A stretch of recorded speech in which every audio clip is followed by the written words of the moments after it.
All guests on ZASLOW Show 2.0 come at us courtesy of Johnny Cuba, European roots with that Caribbean soul, a refreshing German lager in a can. How else are you going to enjoy the Panthers tonight, Game 2? Pick up a six-pack of Johnny Cuba. Make sure you always drink responsibly, and don't forget Johnny Cuba's mantra, stay tranquilo. I am definitely not going to be tranquilo tonight. Game 2, Panthers, Oilers, 8 p.m., Senior NHL Writer, ESPN.com. Greg Wyshynski joining us. Greg, always love having you on. Thank you so much for joining us here. Did the Panthers play well in Game 1?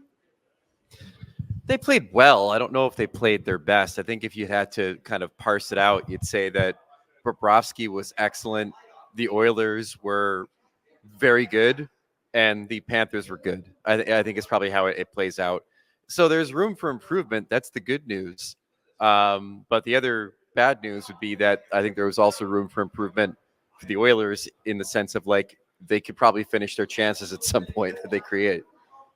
I feel like tonight is going to be indicative of the way the rest of this series goes. And what I mean by that is, like, I thought the Panthers got outplayed in game number 1. And if that happens again tonight, I don't think the Panthers will win again. And I'll be a little bit concerned. But I expect the Panthers to look a lot more like what we've seen for most of the postseason tonight. So I really feel like tonight is the tone setter for the rest of this series. Yeah, I'd agree with that. I think the place for improvement, obviously, for Florida is on the offensive end. I think their expected goals in all situations for Game 1 was under 2, which is pretty minuscule for them. And they're a team that when they get the lead likes to usually put the pedal down and keep the shot attempts coming. But again, that was also part and parcel of how well I thought Edmonton played in Game 1. You know, they were a team that throughout the Dallas series in the Western Conference Final was able to control the pace of play. And I think they did a good job of that in Game 1 as well. So, you know, again, the improvement is pretty clear for Florida. Try to clamp down a little bit more defensively and not allow Edmonton to have those grade A chances. I mean, 3 breakaways in Game 1 that Bob had to stop. And then obviously, you know, create a little bit more offense themselves against a goaltender who in the past has been susceptible to goals, although he's played well since around midway through the second round. What was Edmonton's expected goals in Game 1? It was over 3, maybe over 3.5. Wow. So again, the combined total was only about just over 5.5 goals between the two teams.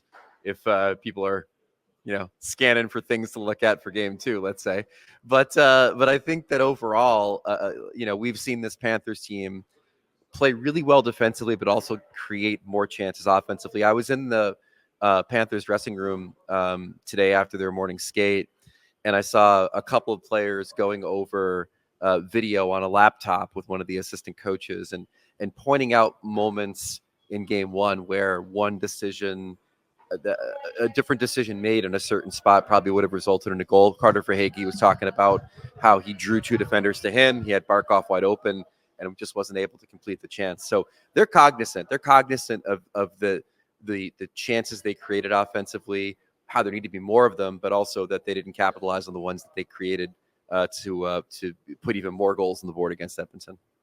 I know you were at the skates today. Any changes for the Panthers?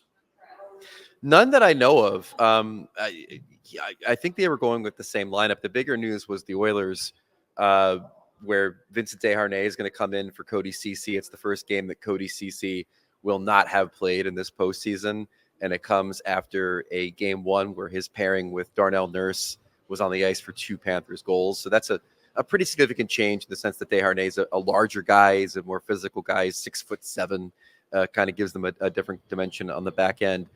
Sam Carrick is a game time decision. There's some talk he might slot in for Corey Perry.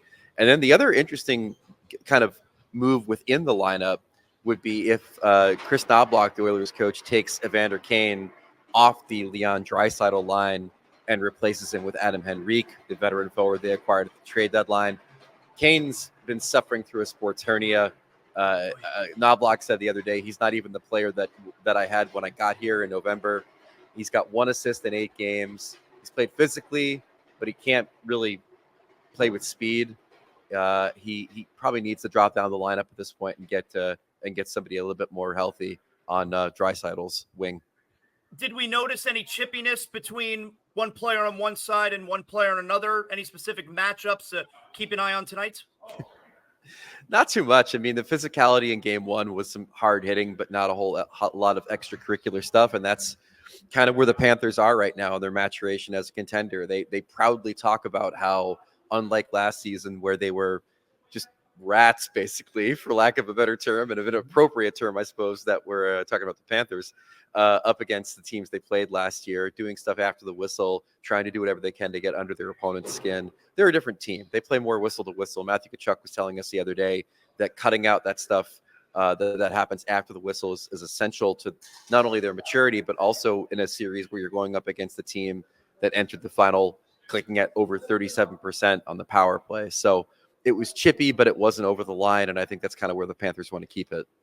So speaking of that kind of stuff, the Panthers, most penalized team in the National Hockey League in the regular season. Penalties were also an issue early on in the playoffs for the Panthers. But like now they're a much more disciplined team. I mean, granted, Carter Verhaeghe's high stick in game one, you can't do that. But right. How do you think that they've been able to tone it down in that respect? Well, that's what's kind of funny about it, right? Like they do talk about their maturity and we don't take a lot of penalties or like, for the extracurricular stuff. But at the same time, they're still taking a ton of penalties. I think they were like fourth in the NHL amongst teams that made the second round in minor penalties per game. So they still go to the box with frequency. I think that they do a good job of not stepping over the edge. But again, one of the big stories in game one was without question the fact that the Edmonton Oilers power play went 0 for 3. And part of that is how effective the Panthers were in opening up shooting lanes to let Sergei Bobrovsky see these shots. It's something that their defenseman, Gus Forsling in particular, was talking about them having done really well in game one. And the other thing, too, is, I mean, they got lucky. Like anyone who watched game one saw the Oilers. I mean, that was some of the most entertaining failure I've ever seen, those 3 power plays. Like they were whipping the puck around. They were getting chances. I joked during the game that I want a coin-op arcade game that's called the Panthers. That's called Sergei Bobrovsky versus the Oilers power play. And I play that game every time I'm in the arcade because that's how exciting it was. So, again, they know what they're doing insofar as trying to give Bob the support he needs, but they also know that they have to stay out of the box. How important is the home ice advantage? I mean, I understand, Paul Maurice obviously gets last change tonight before it shifts for games 3 and 4. Is that a really big thing for this Panther team against the Oilers, having the last change tonight? I mean, it is when you have Sasha Barkov and you're able to deploy him against, Connor McDavid's line with frequency. I think that's a huge key in this series is having the best defensive forward in the league. And putting them out there in a number of different situations. I think it also helps that you're not surprised when Chris Knobloch breaks the glass and puts McDavid and Draisaitl together on the same line, which they were frequently together in game one as they were searching to try to score a goal against Bobrovsky. So there are some real advantages for having that last change at home, but also just the crowd was pumped, man. It was a good atmosphere in game one, and I think getting on the board first with that Verhaeghe goal really kind of set things in motion, and they played a strong game. I know that they haven't always been strong here, the Panthers, from a win-loss perspective, but I felt they were very comfortable here in game one.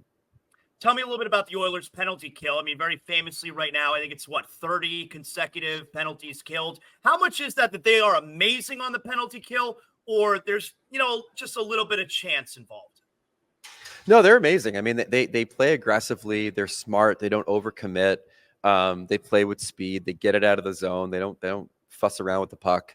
And for all of the talk about how Stuart Skinner has been a little susceptible, to goals during these playoffs, I think that he's done a really good job for them as the last line of defense on their penalty kill too. So they're legit. Now, granted, I don't think that they've faced, say, like the caliber of power play the Panthers faced in the conference final when they killed 14 of 15 against the Rangers. And granted, the injury to Adam Fox we found out about later on means that Rangers power play probably wasn't as good as it could have been. But it's still, I think overall, like the Panthers penalty kill, which was second in the playoffs coming into the series, is every bit as accomplished as the Oilers one.